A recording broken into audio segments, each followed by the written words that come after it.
जय देवभूमि जय हो। उत्तराखंड माँ। कर्णशिला पे हमारे सामाजिक कार्यकर्ता भ्राता अरविंद जी का बहुत बहुत स्वागत है। और ये कर्णशिला जो ऐतिहासिक और धार्मिक रूप से बहुत महत्वपूर्ण है। आज इनका आगमन यहाँ हुआ, हमें उनकी चिंता भी, तो वो इसके इतिहास के बारे में, इसके महत्व के बारे में कुछ जानना चाहते हैं। तो मैं उनको बता दूँ कि आज जिस शिला के ऊपर हम खड़े हैं, इस पूरी शिला एक ही है, कर्णशिला के नाम से जानी जाती है। द्वापर काल में जलमग्न थी और कर्ण के अंतिम इच्छा अनुसार कृष्ण भगवान ने कर्ण का अंतिम संस्कार इस शिला के ऊपर किया। तब ये जलमग्न थी, सब थोड़ा सा भूभाग ऊपर था, बाकी पूरा जल के अंदर था। अच्छा, ये मतलब जो ये नदी वगैरह थी उस समय इसके ऊपर बहती, आज भी ग्राही पानी से घिसा हुआ था। तो द्वापर काल में जलमग्न था। कर्ण ने अपनी अंतिम इच्छा में बोला था कि मेरा जन्म कुंवारी माँ से है, तो मेरा अंतिम पवित्र स्थान पर होना चाहिए, कुंवारी स्थान पर होना चाहिए। दूसरा उन्होंने कहा था मैं जीते कि दानवीर रहा, बनने के बाद कोई मेरा सगा संबंधी अगर पिंड दान देगा तो मैं दानवीर कहलाने योग्य नहीं रहूँगा। इसलिए तो वो आपको सर्वदाता है नारायण, आप स्वयं मेरा पिंड दान अपने हाथों से ऐसे स्थान पकड़े जो कुंवारी स्थान। तो उस समय इस प्रयाग के ऊपर ये जो शिला थी उस समय उदय हुई। तो भगवान ने फिर बाएं हाथ की हथेली में रखी, उसके बाएं हाथ की वज्र की बनाई, इसलिए बाएं हाथ को पवित्र मानते तब से। और उत्तर इनका यहाँ अंतिम संस्कार किया। और उत्तरवाणी जलधारा से जो उत्तर की ओर बहती है वो पिंड, पिंड, उस समय इसका नाम सूर्य गंगा था, लेकिन इसमें पिंड दान किया कृष्ण भगवान का। अच्छा। कृष्ण भगवान ने कर्ण का, तो तब से ही कर्ण की शिला कर्णशिला, और ये प्रयाग कर्ण प्रयाग के नाम से, और ये पिंडर गंगा के नाम से। और तो और जो कर्ण उस समय सती होने की प्रथा थी, महारथियों की पत्नी सती हुआ करती थी, तो उस समय ये बरसाली धार बोलते हैं, आज भी गांव है बरसाली। तो ये बरसाली धार इसलिए बोलते हैं कि कर्ण की पत्नी का नाम वैशाली था। और भगवान से जब कर्ण का अंतिम संस्कार यहाँ पर हो रहा था, तो उन्होंने नारायण से, कृष्ण भगवान से देव अनुमति लेके मंत्रों द्वारा देवोत्सर्ग हो गया, इसलिए उसको बरसाली धार बोलते हैं। बरसाली धार, हाँ, तो बरसाली धार। तो ये कर्ण का इतिहास तो द्वापर काल 5100 साल हो रहे। अब सबसे बड़ी बात आती है कि कर्ण का अंतिम संस्कार भगवान को करना ही क्यों पड़ा? ग्रह महाराजी थे, आखिर भगवान नहीं क्यों किया उसका अंतिम संस्कार किया? तो आज जो बद्री का आश्रम 4 धामों में धाम श्रेष्ठ भूग वैकुंठ पृथ्वी का स्वर्ग है, वो नारायण तो क्षीर सागर में रहते, समुद्र में रहना था। ये तो कैलाश की शिव शक्ति की भूमि है। तो भगवान का यहाँ आखिर इतना धाम बनना कैसे, क्या संभव हुआ? तो वो केवल उसका कारण कर्ण था। अच्छा, हाँ, कर्ण की वजह से। तो कर्ण पूर्व जन्म में एक ऋषि हुए, उन्होंने भगवान विष्णु भगवान का परम भजन किया, बहुत भजन किया। तो भगवान जब प्रसन्न हुए तो उन्होंने कहा भाई आपकी कोई इच्छा है तो बताओ, मैं वरदान देना चाहता हूँ आपको, बताओ। मैं प्रतिज्ञा से बहुत प्रसन्न हूँ, आपके भजन से प्रसन्न हूँ। तो भगवान उसने कहा भगवान मुझे अमर कर दीजिए। तो ऋषि ने, भगवान ने कहा भाई तो मर्यादा के खिलाफ तो जो जन्म लेगा वो तो जाएगा, इसलिए कोई और वरदान हो। उसने कहा प्रभु मुझे आपको जो विष्णु सहस्त्र नाम है ना, 1000 नाम से मुझे 1000 कवच कुंडल दे दीजिए। भगवान वचन बते, उन्होंने तो उसको 1000 कवच कुंडल दे दिए। विष्णु सहस्त्र नाम के जो 1000 नाम है, उसी कवच 1000 कवच कुंडल। लेकिन उसने चालाकी करी, उसने कहा कि प्रभु आप मेरा एक कवच कुंडल वही काट पाए जो आपका 10,000 साल तक तप करे, तब जाके मेरे कवच कुंडल कोई काट पाए। तो भगवान ने वचन में दोनों तो दे दिया वरदान, उसका भजन बहुत किया था, तो भगवान उसको ऐसा वरदान भी दे दिया। तो कुछ समय उसका नाम हुआ मुनि सहस्त्र कवच। मुनि सहस्त्र कवच, हाँ, सहस्त्र में 1000 कवच कुंडल, सहस्त्र कवच मुनि के रूप में। लेकिन कुछ समय बाद उसने अपनी शक्ति का दुरुपयोग किया। उस समय सती था, सब भजनानंदी होते थे। तो उसने सोचा कोई भजन करेगा तो मेरा कवच कुंडल काट देगा, हो सकता है प्राप्ति हो जाए उसको, तो मेरा कवच। उसने किसी को भजन ही नहीं करेगा, नारायण का भजन ही बंद करा दिया। उसने अपनी शक्ति का दुरुपयोग कर दिया, जैसे कंस और रावण की इत्यादि के था, उसने भी सहस्त्र कवच नहीं, तो उसको राक्षस की उपाधि दी, उसको राक्षस बोला गया। तो भगवान से जब शिकायत करी तो वो तो भजन ही नहीं करने दे रहा, आपका इसका कोई, आपने इसको कठोर वरदान भी दे रखा है, तो कैसे इसका अंत होगा? तो बोले कि प्रभु इसका एक अंतिम। तो भगवान ने कहा इसको मारने के लिए तो मुझे स्वयं अवतरित होना पड़ेगा, और वो भी 2 अवतार एक साथ लेने पड़ेंगे, और उसके साथ साथ भजन भी करना पड़ेगा। तो मारने के लिए कवच को काटे तो भजन करना पड़ेगा। तो भगवान क्षीर सागर रहते थे, भगवान ने कहा यहाँ तो भजन होगा नहीं, यहाँ समुद्र के थपेड़े लगते हैं, अनेक जलीय जीव आते हैं। बोले तब के मामले तो शंकर भगवान है, जो तब करते हमेशा समाधि लगाए रहती जिन्होंने। तो बोले यार वो कभी नीचे उतरते तो है नहीं, हम ही चलते देख पाते, अगर वहाँ भजन के लिए कोई स्थान मिले वो तो भजन करते हैं। उनके जो तपोभूमि बना रखी, तप कर करके उन्होंने तप कर करके और भी उसको मैंने एनर्जेटिक कर रखा, उसको बहुत बड़ा। तो भगवान क्षीर सागर से एक दिन बिना बताए गरुड़ में विराजमान हुए, और सीधे इधर बद्री का आश्रम जो आज है उस तरफ आए तो बड़ा विचित्र सुंदर स्थान देखने को, बड़ा बाप रे, इतना सुंदर तपोभूमि। बोला इस स्थान पे शंकर भगवान स्वयं पार्वती जी के साथ रहते हैं जी। ये तब के लिए बहुत अच्छा स्थान है। ये भगवान बद्री विशाल बद्री विशाल ने बोला। हाँ, नहीं। हाँ, जो नारायण थे उन्होंने बोला हाँ, कि ये बहुत अच्छा स्थान है। नारायण जी ने बोला, हाँ, भगवान विष्णु ने हाँ, बोला विष्णु भगवान की कि बोले ये मेरा अवतार यहाँ- रहने के लिए भजन करने के लिए स्थान ये उपयुक्त है। स्थान उपयुक्त है मेरे लिए। हाँ, तो भगवान ने फिर क्या करा कि अब कहा कि यार मैं शंकर भगवान से बोलूँगा मेरा प्रयोजन ये है, मेरे को यहाँ पर जन्म लेना है, तब करना है, इसलिए ये जगह मुझे चाहिए, स्थान मुझे चाहिए। लेकिन पार्वती जी बोलेंगे पहली बार हमारे यहाँ आए और हमारे से हमारा स्थान मांग रहे, तो बोले ये मर्यादा के खिलाफ है। भगवान छोटा सा बालक बन के अलकनंदा के तट पे और लीला करने लगे, छोटा सा बालक बन के जोर जोर से रोने लगे। तो भगवान माता ने जब उनकी आवाज़ सुनी तो बोली प्रभु न जाने आपका कोई गण किसी बालक को उठा के लिया या जानवर लिया है, तो ये रोने की आवाज़ आ रही। तो प्रभु ने कहा आप चिंतित न हो, जिसका बालक को ले जाएगा। लेकिन माता का दिल है वो नहीं मान पाई, वो क्या करी स्वयं उस बालक को देखने चली गई। जब वहाँ गई तो शिला के ऊपर एक दिव्य बालक जोर जोर से रो रहा है और आसपास कोई भी नहीं। उन्होंने आवाज़ मारी तो देखा चारों तरफ कोई भी नहीं, तो उन्होंने नहीं रहा गया मोहम्मद के कारण उन्होंने इसको क्या गोद में उठा लिया। गोद में उठाया तो बालक गोद पाते ही शांत हो गया और सोने लग गया। भगवान लीला कर रहे हैं, लीला कर रहे हैं। हाँ, अब वो शंकर भगवान के पास गया व्याकुलता में, प्रभु देखो कितना सुंदर बालक है, न जाने इसको यहाँ कोई छोड़ गया है और ये सो रहे हैं आपके आगे हो, तो मैं इसको शरणागति स्थान दे दो, कुटिया में रख दूँ। बोले कि आपकी जैसी इच्छा हो परंतु पछताना मत। तो भगवान माता ने कहा तो आप कह रहे पछताने की क्या बात, जिसका बालक हो मेरा बालक देखिए कोई आएगा तो ले जाएगा अपना, लेकिन अभी मेरी शरणागत है तो आप क्या किया तो मैंने नहीं तरफ। तो उन्होंने उसको कुटिया में सुला दिया और भगवान से वार्तालाप करने के लिए बाहर आए, गंगा के तट पर घूम रहे थे, भ्रमण कर रहे थे। तो बोले प्रभु जी वो कौन होगा क्या होगा, तो भगवान मुस्कुरा रहे थे, शंकर भगवान हंस रहे हैं। वो समझ गए। हाँ, वो समझ गए। अब वो थोड़ी व्याकुलता में माता जल्दी जल्दी गई कि कोई उनको लेने आया वो बालक को, तो दरवाजा से खोला था तब रूप में नारायण विराजमान है। हाँ, बोले हे प्रभु आप, बोले हाँ माँ मैं वही बालक हूँ जिसको आपने गोद दी थी। और मैं या तभी वो जब हम शक्ति को करते हैं तो पूरी याद है सर्वभूत विष्णु माई की ससुरा, विष्णु की माँ वहीं पर बनी, विष्णु की माँ की। अच्छा, हाँ, फिर बालक के रूप में रखा था, तो हाँ वो बालक को हाँ तो उनको स्थान भी दिया था, तो बालक के तो तब शंकर भगवान ने बोला कि तुम बार बार नारायण को पहचानने में पीछे से आ रहे थे। शंकर भगवान ने कहा तुम बार बार नारायण को पहचाने भूल कर बैठी हो, मैं तो पहचान गया था। हाँ, तुम नहीं पहचान भाई, इसलिए मैंने कहा पछताना मत। तब फिर भगवान ने अपना प्रयोजन बताया कि मुझे सहस्त्र आपको उसको मारना है और 2 अवतार मुझे यहाँ लेने हैं और यहाँ पे तप करने के लिए अच्छा स्थान है, तो मुझे यहाँ तप करना है। तो तब भगवान ने शंकर भगवान ने वो स्थान नारायण को देखे और अपने को गंधमानव पर्वत की पिछली तरफ चले गए जहाँ केदारनाथ। हाँ, जो केदारनाथ है, कौन सा पर्वत बोला? वो गंधमानव पर्वत है, उसके पीछे तरफ चले, पीछे अगर जाए 22 किलोमीटर है, 22 मील है। अच्छा, मुझे बताओ कुछ ऐसी प्रथा पुरानी बातें सुनी हमने अपने बाप दादाओं के समय पे, जो आपके समान श्रेष्ठ लोग हैं, बुजुर्ग लोग हैं, कि यहाँ दिया जलाने के बाद चले जाते थे, अभी भी आज भी जाते हैं कई ऐसे। ये सत्य है? सत्य है, मेरे सामने कई फुलारी बाबा जो आज भी चले जाते हैं पैदल।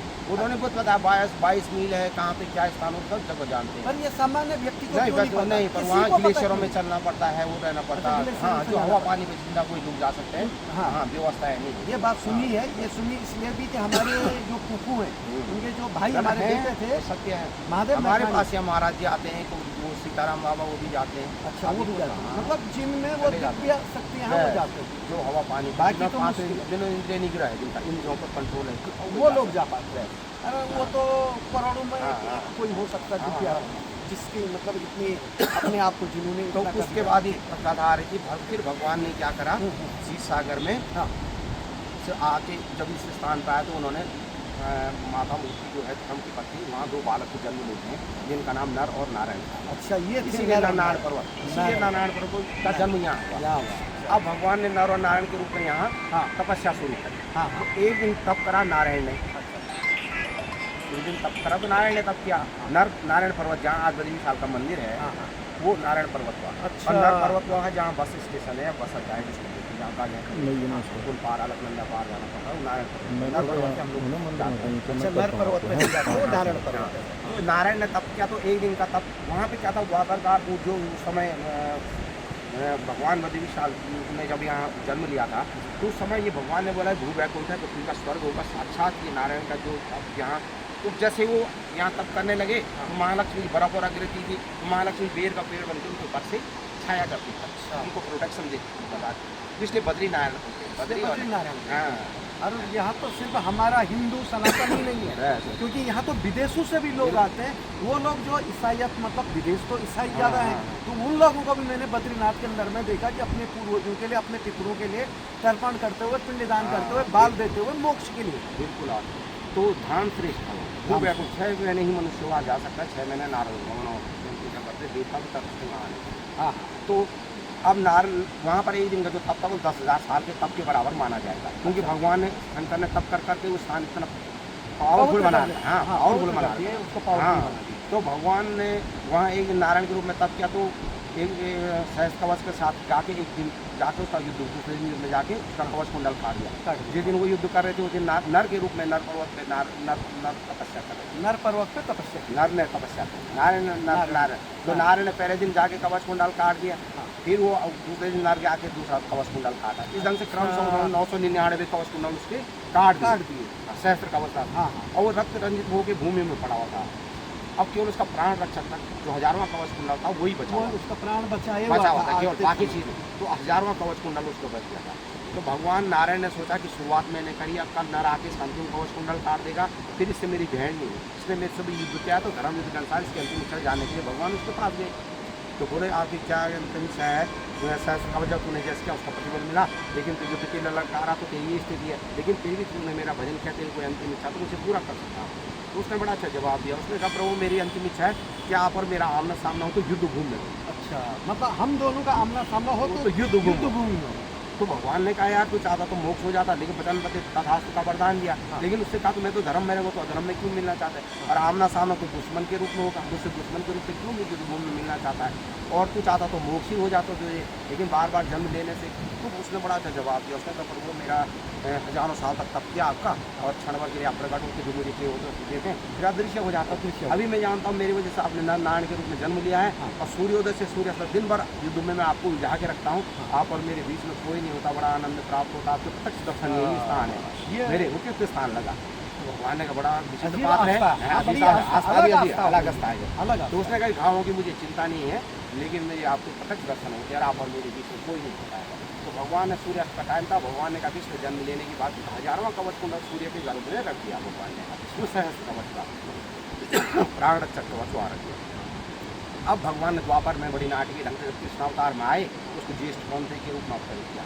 तो सूर्यपुत्र इसलिए बोलते हैं, जैसे नंद बाबा ने उसका संरक्षण किया था सहस्त्र कवच के उस अंश का, तो उसके पास संरक्षण भगवान ने कहा मेरी संपत्ति है, इसको मैं जब बुलाऊंगा तब अवतरित होगा। तो ज्येष्ठ कौनते के रूप में अवतरित किया, सूर्यपुत्र इसलिए क्या उन्होंने उसका संरक्षण किया था उतने वर्षों तक, और भगवान के कहने को यहाँ आया। और भगवान देखो उसका कवच कुंडल से कानों के साथ उसका कर्ण पूरा, और वो जानता था कि मेरा प्राण रक्षक है, वो ये भी जानता, फिर भी दान की। तब भी उसने भगवान ने जाना था ना कि अब धर्म और धर्म का युद्ध होगा, मैं धर्म में रहूँगा या धर्म में रहेगा, इसको तो जीता ही नहीं जा सकता। इसको 1000वां कवच कुंडल 10,000 साल तक कोई तप किया नहीं है, कौन इसका 1000वां कवच कुंडल काटे? तो इस ढंग से तो हम तो हार ही जाएंगे, इसको तो मार ही नहीं पाएंगे। तो इसलिए भगवान ने इसको दान के रूप में वो भी मांग लिया। तो भगवान ने जिस गुरु से भी अच्छा शिक्षा दी, अच्छे कुल में भी पैदा किया, लेकिन पैदा होते गंगा में बहा दिया, फिर स्टार्ट कर दिया।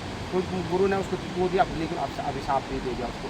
तो इस ढंग से उसका कहीं ना कहीं सूत पुत्र के रूप में कहीं कुछ उसका हर बार अपमान होता रहा, अपमानित होता रहा, कर्ण जो है बहुत ज़्यादा अपमानित होगा। तो उसके अंदर निगेटिविटी आ गई, वो धर्म के प्रति न जाके अधर्म की तरफ साथ दिया, जान साथ, इसीलिए अधर्म का साथ दिया। और भगवान ने जब युद्ध होता है कर्ण का बाकी आप महाभारत आपने देखा सब कुछ जो है, लेकिन लास्ट में कर्ण अर्जुन और कर्ण का जब युद्ध होता है उसका रथ जो आपने देखा रथ का पहिया फंसा है, जैसे उसको निकालता है तो भगवान बोलते हैं भाई जाओ इस समय कर्ण अर्जुन तुम इसको मारो, बाण नहीं तो जितना असंभव है।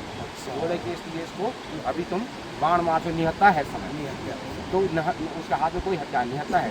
तो बोले कि इसको भगवान ने अर्जुन ने बाण मारा उसको भारत साइड कर भगवान मोक्ष दिया ना, वो तो मोक्ष ही है ना। तो भगवान ने कहा देखो अर्जुन जाओ इसको अंतिम इच्छा जानने के लिए जाओ, तो वो मैं भगवान से अंतिम इच्छा नहीं मानता, तो उसको घमंड हो जाता। दिन भर के युद्ध से अर्जुन और कर्ण के युद्ध को कहीं नहीं लग रहा था मैं जीत रहा हूँ, अर्जुन को एहसास हो रहा था उसके युद्ध को महारथी था। तो भगवान ने कहा इसका घमंड चूर करना है, तो भगवान ने क्या करा, और दिन भगवान जल्दी छूटे थे वो अपना हथियार वगैरह लेके अर्जुन देर में उठते। भगवान ने उस दिन कहा कि भाई अर्जुन तुम कब से उतरो, तो भगवान ने कहा ठीक है। उन्होंने कहा ऐसा क्यों कह रहे हो? उन्होंने अपना सामान लेके जैसे अर्जुन जैसे उतरे, भगवान जैसे रथ से टूटते सारा रथ चल जाता है, भगवान उसका घमंड चूर करते। पूरे में बैठा हुआ था तब जाके साबुत तहे तो दिन भर के युद्ध में कभी जला चुका कभी भी था। जला चुका है। हाँ, तो कर्ण को तब भगवान स्वयं कर्ण के पास जाते हैं और वहाँ पे ज्येष्ठ बोलते के रूप में उसको संबोधित करते हैं। तो भगवान बोलते कि ये कर्ण बड़ा नाराज होता, बोलते भगवान आपने मुझे ज्येष्ठ कौन ही बोले, मैं तो कुंती पुत्रों से युद्ध करा दिया आपने। बोले कि भगवान उसको तब बड़ा नाराज होता भगवान को, लेकिन भगवान उसको बोलते तूने पूर्व जन्म में ऐसा ही वरदान मांगा था मुझसे। तो बोले क्या, तब उन्होंने पूर्व जन्म की याद दिलाई और बोला तूने ऐसा कहा था आमना सामने युद्ध भूमि। चलते चलते बताते भी हाँ। जाइए इतिहास हाँ। और मंदिर के भी थोड़े हाँ। दर्शन हो जाए। तो उन्होंने क्या करा जी। तो भगवान उसके पास जाते हैं तो भगवान को पूर्व जन्म की पूर्व जन्म की जब पूरी याद दिलाई भगवान, ये है भगवान कर्ण को जब पूरी याद दिलाई ज्येष्ठ कौनते के रूप में ना जी। तो उन्होंने क्या करा, भगवान ने कहा तब उसको बोला प्रभु मैं तो आपका पूर्व जन्म से मेरा आपने आप ही का भजन किया है। तो प्रभु तब भगवान ने ये कहा देख अर्जुन को पीछे था, मैं रथ हाँक रहा था, तेरे मेरे बीच में कोई नहीं था, तेरा मेरे को रथ हाँकने की कोई जरूरत नहीं थी, मैंने तेरे वचन को पूरा करने के लिए आज रथ हाँका है सुबह सूर्योदय से सूर्य तक, और तेरा मेरा आमना सामना हो गया, तेरी प्रतिज्ञा मैंने पूरी कर दी। और तब भगवान ने कहा भगवान आप तो वास्तव में भक्त वत्सल है, भक्त के लिए कुछ भी कर सकते हो। तो इसलिए भगवान ने फिर तब उसने भगवान का अब मुझे जन्म नहीं चाहिए, क्योंकि भगवान अब मुझे मोक्ष कर दीजिए और ऐसे स्थान पर रहेगी तुम्हारे स्थान पर। हाँ, और अपने हाथों से पिंडदान करें। तो उस समय इस शिला का सबसे पहला प्राप्त कर सकता था भगवान ने फिर इसमें दंडदान संस्कार किया करवाने के बारे में यहाँ से पिंडदान का पिंड का क्या तब से तो मुझे ये बताओ, ये जो आपने पूर्व में बोला कि ये पूरा एक शिला पे एक अभी भी एक ही शिला है, ये पूरी एक शिला है। ऐसी ऐसी चीज़ें देखी हुई है जी। इसमें इतना गहरा है, अभी वो किसने बनाई इसमें अली अपना बना है ये सब अब ये सब गड्ढे अपने बने पानी से कट कट के ना, पानी से कट इसमें के। सोना या डायमंड इत्यादि आता है तो उसको काट देता है, अच्छा, वो घुमा हुआ पानी उसी के अंदर उसमें, तो इसमें कम 30 लीटर पानी आता है इसमें। ये जैसे कुंड कई है इसमें, तो ये वो तपोभूमि है। इसके अंदर ये कम से ये यहाँ पे का छोटा छेद दिख रहा है, कम से कम इतना गहरा है, इसमें क्रिस्टल निकलते हैं, क्रिस्टल निकलते हैं। कुल तो मिला आज के जो ये वो स्फटिक तपोभूमि का। ये वो तपोभूमि ये है। पत्थर अपने आप ऐसे फटता है, ये अपने आप स्फटिक निकलता भी, ये फटेगा। अच्छा, ये टोपाज पत्थर है अपने आप। जब कभी ये दोनों नदियों का हाँ। पानी अगर कभी उसमें रहता है उफान पे, तो क्या ये पानी यहाँ मंदिर तक अब मंदिर तक तो नहीं आ पाता है, अब नहीं आ पाता। 2000 अब नहीं आता है। 2013 में वहाँ डिग्री कॉलेज के अंदर गया था, वो सब मंदिर डूबे हुए थे पूरे। वो वहाँ के 2 मंजिले में जो अनुक्षेत्र है वहाँ तक पानी था। हाँ, वो वहाँ तक पानी था 2 मंजिले। और यहाँ इसकी छलारें आ जाती है, पेड़ जब आते हैं खड़े जाते 2013 में पानी आया वो वहाँ तक गया होगा उस समय पे, जब वो आपदा आई। हाँ, पूरा वो साफ तक निशान तक। तो ये अब ये वहाँ ये कर्णशिला और ये प्रयाग सात कटों में कर्ण प्रयाग ही है। पास प्रयाग है ना? हाँ, उसमें मध्य का प्रयाग है, मध्य का प्रयाग ये मध्य वाला प्रयाग है। अच्छा, ये भी जानकारी बड़ी महत्वपूर्ण ये है। ये सामने अलग जो इसमें जो वल पानी आ रहा है, जो ये वाला वो किनारा है, ये अलग नंबर है प्रयाग, ये अलग नंबर। ये प्रयाग को त्रिवेणी भी बोलती है। यहाँ सरस्वती जो भीम पुल में से निकलती है और वहाँ जो केशव प्रयाग बनता बद्रिकाश्रम में, वो यहाँ थोड़ी देर के लिए अलग हो जाती है, सरस्वती थोड़ा प्रकट होती है, प्रकट होती है, तो यहाँ पर इसको त्रिवेणी भी बोलते हैं। हाँ, त्रिवेणी में 3 बहन है, 3 बहनी मैंने बहन 3 बहन, त्रिवेणी अलग गंगा गंगा सरस्वती, 3 अलग नंदा नहीं भाई, गंगा जमुना सरस्वती, त्रिवेणी वहाँ पर। यहाँ अलग, यहाँ पर जो पिंडर गंगा के साथ त्रिवेणी बनती है, अलग नंदा है और सरस्वती है, इसका त्रिवेणी। और वो वहाँ पे वो है गंगा जमुना सरस्वती, वो गंगा के अंदर से प्रकट होती है। बढ़िया, बहुत बढ़िया। ये अब ये जानकारी। हाँ, तो इसको कर्णप्रयाग नाम से विधानसभा भी चलते थे, शाब्दिक अर्थों में ही कर्णप्रयाग है। कर्णशिला आज भी पानी से इससे टकरा रहा है, पूरा 90 डिग्री में डाइवर्सन दे रहा है इसको, ये पूरा पानी से। लेकिन अब द्वापर में इसका नाम कर्णप्रयाग पड़ा। हाँ, 5100 साल हो रहे हैं द्वापर काल को, 5100 साल, हाँ, लगभग 5200 साल हो गए। तो इसका मतलब प्रयाग तो पहले भी रहा होगा, गंगा का अस्तित्व रहा होगा। प्रयाग तो सामने जो झंडा लगा हो उमा देवी का मंदिर है, ऊपर झंडा लगा है, हाँ, वो उमा देवी का मंदिर है। तो हिमालय और नैना की पुत्री के रूप में सत्य ने यहाँ जन्म लिया था। जब दक्ष प्रजापति के वहाँ देवसग्र होने के बाद दोबारा फिर भगवान ने हिमालय और नैना की पुत्री के रूप में यहाँ जन्म लिया। हाँ, तो एक दिन क्या हुआ, हिमालय की पुत्री जो गंधर्व राजा था हिमालय, उनके छोटे भाई भारद्वाज थे, जिनसे भारद्वाज गोत्र चलता है। हाँ, तो भारद्वाज ऋषि थे, जिन राम जी की जिनकी भेंट होती है, तो वही आपका भी गोत्र, हमारा भी शायद भारद्वाज गोत्री हम लोग, हम गंधर्व लोग हैं यहाँ पे। तो क्या हुआ कि हिमालय राजा जो था उसके 2 पुत्र थे, मैनाक और क्रौंच। बाकी तो छोटे पर्वत जो थे कौन जी बोले तो ये कार्तिक स्वामी वाला। और मैनाक को जो हनुमान जी जब लंका जाते तो सोने का पहाड़ जो उदय होता है वो भी हिमालय का पुत्र है, तो मैनाक है, उसकी मुक्ति तब होती है। तो हुआ क्या कि गंधर्व जो राजा हिमालय यहाँ राज करता था, तो इंद्र बड़ा वो था। इंद्र क्या करता था, गंधर्व कन्या सुंदर होती थी, उनको क्या करता था, स्वर्ग ले जाता था नृत्य प्रस्तुत करने के लिए, मतलब हस्तक्षेप करता था। गंधर्व कुमार जब क्रौंच और मैनाक बड़े हो तो उन्होंने अपने पिता से बोला, भाई हिमालय से बोले ये ऐसे क्यों करता, हमारे आधिपत्य पे क्यों हस्तक्षेप करता है। बोले देवराज है, इससे तो हमारी भी नहीं सकती, तो देवताओं का राजा है। तो बोले ये अपने शक्ति का दुरुपयोग करके हमारे को शोषण करता है। तो उन्होंने क्या करा, इसका भगवान ने कहा यार ये तो गंधर्व कुमारों ने इंद्र को युद्ध के लिए ललकार दिया। ने ललकारा इंद्र को। हाँ, उन्होंने उससे युद्ध किया। ये तो भगवानों के वो थे ना अपना राजा इंद्र। अब देवता ने क्या करा, तो देवराज इंद्र ने क्या करा, युद्ध करा। तो मैनाक तो अपने घायल होकर अपने 2 साथियों के साथ उत्तर दिशा में आगे जहाँ क्रौंच पर्वत आज भी है, कार्तिक स्वामी। हाँ, दूसरा जो मैनाक था वो वज्र के प्रहार से घायल हो गया था। अच्छा। और उसमें गर्मी वज्र की जब लगी चोट तो उसको वो विंध्याचल राजा के पास गया, अपने नाना जो मैना जो थी हिमालय की जो पत्नी थी विंध्याचल की पुत्री थी। हाँ, तो वहाँ नाना के पास गए, पर इंद्र के कोप से बचाओ नाना। तो उन्होंने कहा भाई इससे मैं तो गेंद में कहा इस गर्मी इसका जो ताप है, तुम समुद्र में जाके छुप जाओ और वहाँ तुमको शीतलता भी मिलेगी, और जब हनुमान जी लंका जाएंगे तो तुम्हारी मुक्ति होगी, तुम उनका इंतजार करना। शंकर भगवान के रूप में जब वो आएंगे तो अवसर करेंगे तो तुमको मुक्ति करेंगे। तो वो समुद्र में जाके छुप गया मैना। अब यहाँ क्या हुआ कि जब राजा की पुत्री के तो राजा ने एक बार अनुष्ठान कर दिया, शक्ति होती विंध्याचल निवास की, उसका अनुष्ठान जो है करा। तो देवी ने कहा तुम्हें क्या वरदान चाहिए। उन्होंने कहा प्रभु माता हम आपको बालिका के रूप में अपने घर में जन्म चाहते हैं। तो भगवान ने कहा भाई ये तो बोले कि लड़की का जन्म तो बड़ा कष्टकारी होता है, ये तो ठीक है, लेकिन उसको तो एक दिन पाल को उसकी विदा करना पड़ेगा। बोले पर माता रानी जो भी है तो हम आपकी बाल सेवा चाहते हैं, आपकी सेवा करना चाहते हैं, सेवा। हाँ, तो आप हमारे यहाँ जन्म लें। तो इस बीच क्या होता कि तारकासुर नाम का दैत्य जो था, दक्ष प्रजापति के वहाँ जो जब देवसर हुआ था शक्ति का संकर, वहाँ समाधि में बैठ गए। तो शक्ति का मतलब था पावर। जब देवता पावरविहीन हो गए तो तारकासुर ने देवताओं को हरा के, इंद्र को हरा के स्वर्ग पर आधिपत्य कर दिया। अब ब्रह्मा जी का तारकासुर नाम का दैत्य था।